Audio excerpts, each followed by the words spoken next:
wish price to the walkaway price. But here's what they will typically do. They'll give away half their negotiating range just because you did that. Gives you a pretty good feel for how far you may be able to get them to go. So always play a reluctant buyer. Look out for the reluctant seller if you're trying to buy something. Donald Trump sold the Sam Ritz Hotel in New York to Alan Bond, the Australian billionaire, when he was doing well. How's Alan doing now, Australians? Is he still in jail? Or?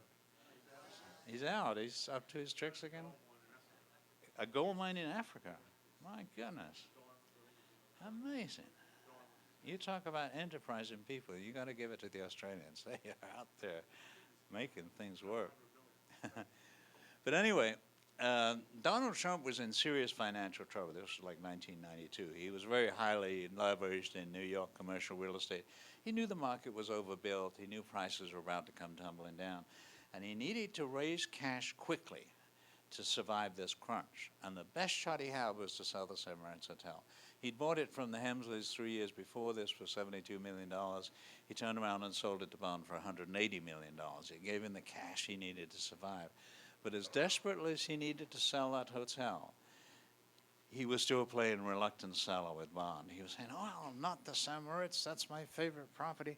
I'm never going to sell that. I'm going to put that in trust for my grandchildren. Look, anything else I have is for sale, make me an offer, but not the Sam Ritz. But look, Alan, I do appreciate you coming all this way to make me an offer. So just to be fair to you, what is the very best price you would give me? And unless you realize what they're doing to you, you'll go from the low point of your negotiating range to the midpoint, maybe even the high point before the negotiations even start. Here's another magic expression. You'll be amazed at what this will do for you, the Vise Gambit. You'll have to do better than this. Now, a power negotiator, so you listen carefully to the proposal. If it's in writing, you'll read it all the way through, slide it back across the desk and say, you'll have to do better than this.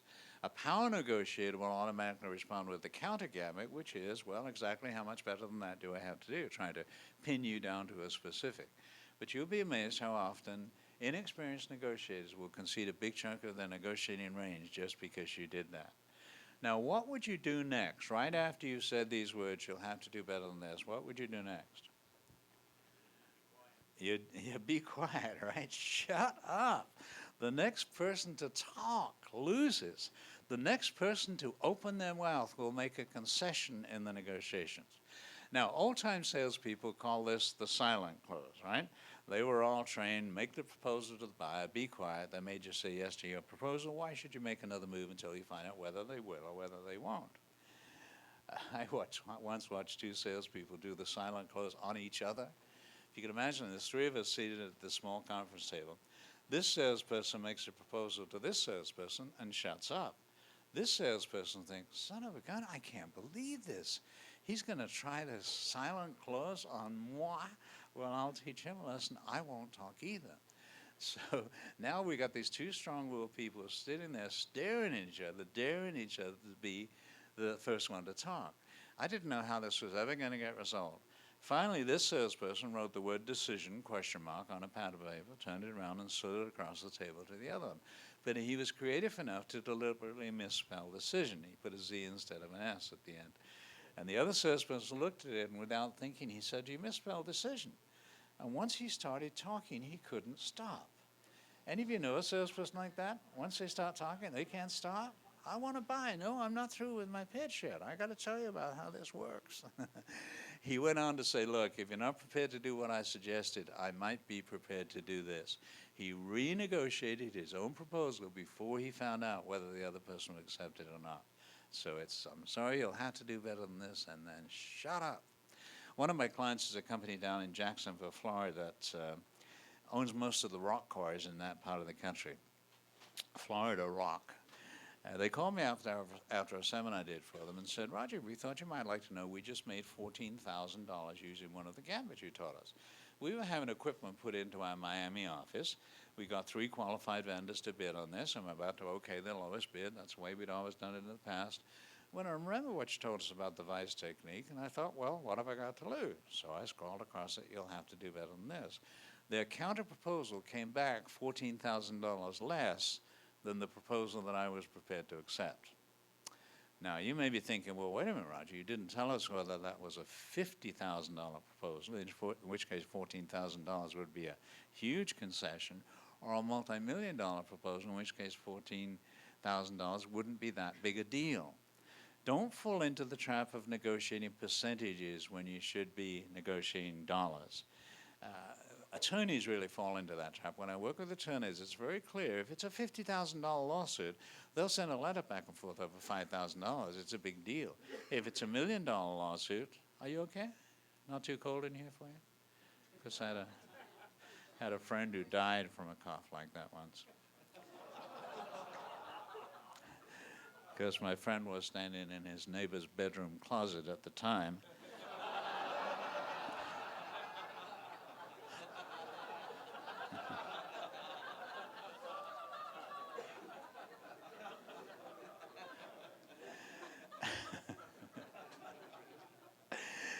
If it's $1 million lawsuit, they'll kick $50,000 back and forth like it's nothing at all because they're thinking percentages. Don't think percentages. You can't take percentages to the bank. It's dollars you take to a bank.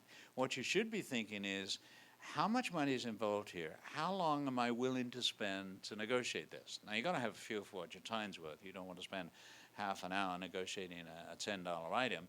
Even if you won, you'd only be making money at the rate of $20 an hour for the half hour you were negotiating. You have to do better than that. To put this in perspective for you, $100,000 a year is about $50 an hour. $200,000 is about $100 an hour. So if that's your yardstick, you might be saying to yourself, is what I'm doing right now generating more than $100 an hour? If it is, it's part of the solution. If it's not, it's part of the problem. Now, I'm going to suggest to you that when you and your salespeople working for you are negotiating, they've got a proposal in front of them that they could live with. It's okay. But they're thinking, I wonder if I could hang in a little bit longer and do a little bit better with some negotiating things here. When they're negotiating like that, they are not making $100 an hour. They're making $100 a minute, maybe $100 a second in some of these bigger deals you get involved in. You will never make money faster than you will when you're negotiating.